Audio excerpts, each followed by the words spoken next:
I can't take it anymore. Kill me already." At the heartbreaking cry of my emaciated daughter chained up, I was left speechless. I headed to my daughter's house, where contact had been lost shortly after her marriage. What I saw there was the pitiful state of my beloved child. Was the promise of happiness from the son-in-law, who vowed to take care of her, a lie? I won't forgive this, no matter what. Trembling with anger, I vowed to return my daughter's suffering twofold to that man. Having lost my husband to illness at an early age, I raised my daughter Iris single-handedly while working as a nursery teacher. There were many challenges, both financially and emotionally, but we overcame them together with my honest and gentle daughter. I worked at the nursery until I was 60, and in the year I retired, Iris's marriage was discussed. And when the day for my daughter's wedding was set, various thoughts raced through my mind, filling my heart. However, when Iris introduced her husband Oliver to me, the impression wasn't very good. 8 years older than my daughter, he had a somewhat commanding tone towards Iris, perhaps because of that. He greeted me properly and remained polite throughout, but even when Iris made tea for Oliver, he didn't say thank you and acted as if he didn't notice. He might be domineering, but somehow I felt there was more to it, and it bothered me somewhere deep in my heart.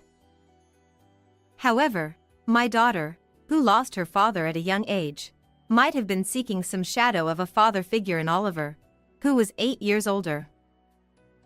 Iris is a modest type, so maybe someone who takes charge like him is a better fit. I had concerns about Oliver's attitude, but it's natural for any parent to worry when marrying off their child. So, I decided to reconsider and warmly watch over their future together. Moreover, seeing Iris happily supporting him at the wedding, I felt reassured.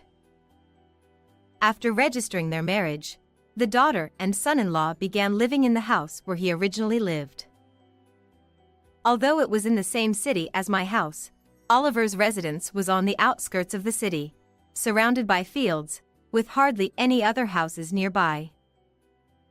I was a little worried that Iris might feel lonely, but I heard that Oliver had started his own business about 6 years ago, making use of the land.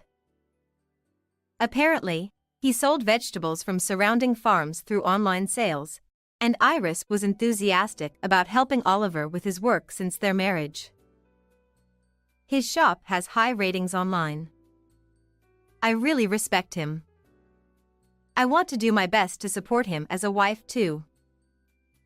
Yes, make sure you do. But don't overdo it from the start. Seeing Iris, determined with pink cheeks, made me feel relieved and amused. You really love Oliver, don't you? I'll support you too. Moreover, Iris's words seemed to be true. Oliver's business was indeed going quite smoothly, and I had heard that he was steadily repaying the loans he had taken out when starting the business. I believed that my daughter was living happily with her beloved person. However, about a month after Iris got married, communication with her started to dwindle. She used to send me a message every 3 days, saying she didn't want me to worry, but suddenly those messages stopped coming, and even when I messaged Iris, she didn't even read them. I wonder if something happened? I can't even reach her by phone. Becoming worried, I called the landline at my daughter and son-in-law's house instead of her mobile, but her husband answered and said he was busy, not letting me talk to Iris.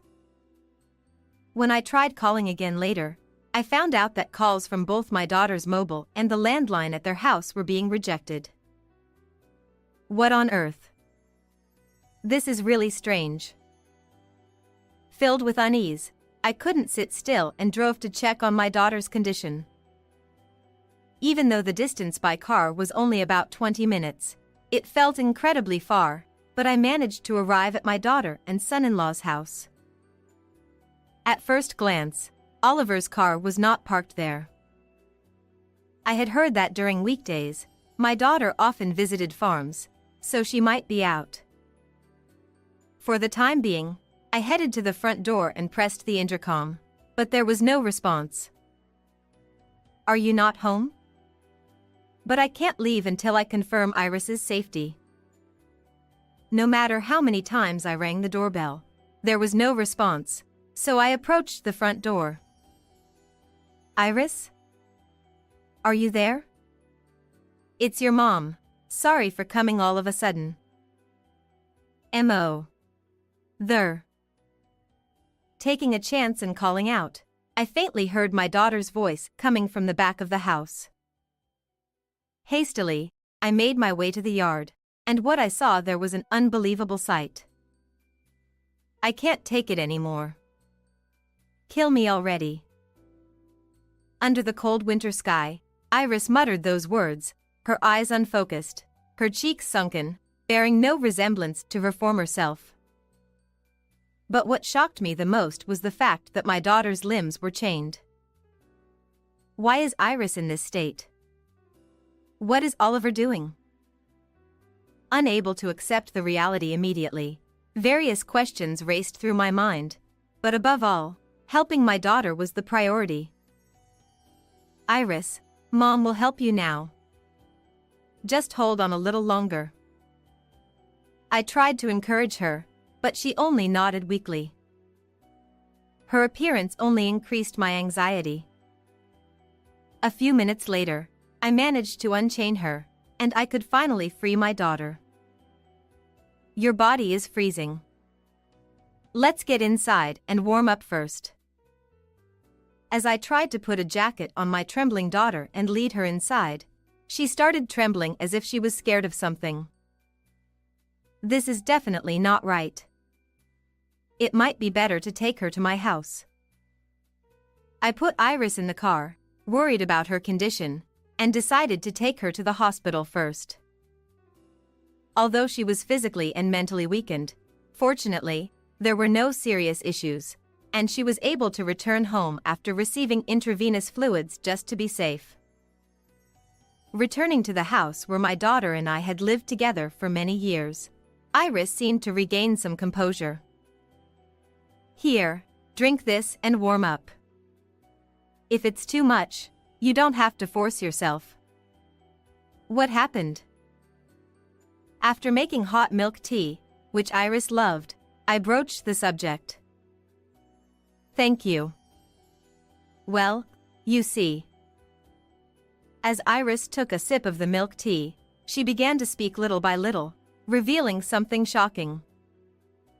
It turns out, shortly after they got married and started living together, Oliver began to abuse Iris whenever something displeased him. Furthermore, she was made to work tirelessly from morning till night, ordered to find new farms to procure vegetables, and if she couldn't, she wasn't allowed into the house. I hugged my daughter as she said that, but at that moment, her phone started ringing continuously. When Iris looked at the screen, her complexion changed instantly. Curious, I looked at my daughter's phone and saw several messages from my son-in-law saying, "Where did you go? I won't let this slide. Iris, give your phone to Mom." "Take a break for today," I suggested, wanting my daughter to feel at ease. After taking her to the room she used before getting married, I sat in the living room thinking about the future, and once again, my daughter's phone rang. As expected, "It's him calling," I said to myself. The caller was indeed Oliver. "Hey, Iris. You think you can just go off with your mom? I'll make sure both of you regret it." When I answered the phone, my son-in-law, mistaking me for my daughter, suddenly started yelling. "Oliver, this is Iris's mother. How dare you treat my daughter so badly?" "What the? You took my wife without permission. I'm coming over there right now." As my son-in-law revealed his true nature, he raised his voice threateningly.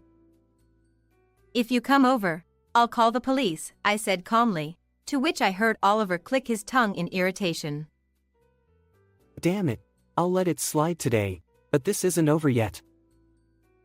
With frustration evident in his voice, my son-in-law hung up the phone. Feeling that I couldn't delay any longer in facing Oliver's wrath, I immediately took action to rescue Iris from her husband the next day. About a week after protecting my daughter, Oliver showed up at my house in a fury. Reluctantly answering the persistent doorbell, I found Oliver standing there like a demon. "Oh. Didn't I tell you I'd call the police if you came over?" It's not about that. Oliver seemed to have rushed here as he was out of breath, showing signs of considerable agitation. "You're out of breath. I thought you'd be coming around this time." Knowing that my son-in-law would come, I welcomed him without hesitation, despite his sudden visit. "What's the rush?" The contract farmers suddenly stopped supplying vegetables, and I can't do business anymore. "Oh my, that's quite a problem." Suppressing the urge to laugh at his predicament, I casually replied, and Oliver glared at me fiercely. What do you mean by that? You know what you did. Oliver, appearing to be on the verge of grabbing me, began to edge closer and closer. So, I showed him Iris's smartphone and played a certain voice recording. What came through the recording was Oliver's angry shout. I'll make sure both of you regret it. What is this? This is the voice from when you called Iris before. I let various people listen to it. What? Who did you let listen to it? In fact, every year at the nursery school where I had worked for many years, I used to go to the nearby farms for sweet potato digging and rice planting. I still have friendly relations with several farmers, so I let them listen to the recording and exposed Oliver's true nature. His story quickly spread throughout the nearby farming community. It's everyone in the nearby farms. They were all very surprised. Upon hearing this, Oliver turned red with anger. What have you done? I'll sue you for obstruction of business. Who's in trouble here? The farmers said they were originally fed up with your attitude. Initially, it seemed that my son-in-law had been cautious around the farmers, but as soon as his online shop became successful, he became overbearing. So the farmers got together and decided not to supply vegetables to you.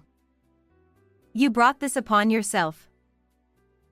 My son-in-law, who had no words to retort to my argument, stomped his feet in frustration. However, it seemed he had come up with something as his face suddenly lit up.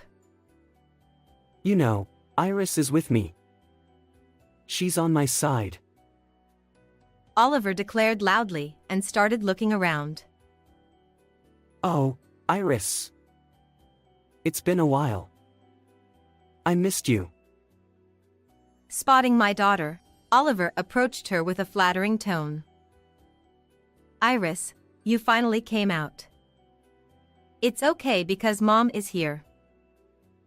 Hearing Oliver's voice, my daughter summoned her courage, nodded vigorously in response to me, and turned to face him. Oliver, I won't obey you anymore. My daughter firmly rejected him, leaving my son-in-law looking bewildered for a moment, unsure of what was happening. Oliver, what do you think you did to Iris? There's no way she would ally with you. What can you two silly women do? I'm not wrong. I'll sue both of you together, so brace yourselves. Seeing my son-in-law's uncooperative attitude, my daughter sighed deeply. Oliver, I can't do this anymore. I can't keep up with you. Let's get a divorce. Why yeah. Try if you can. I won't admit it even if you come crying later. Perhaps he hadn't expected to be told such a thing by my daughter, but Oliver remained defiant to the end, albeit flustered. "Oliver, you'll be the one facing the judgment of the law."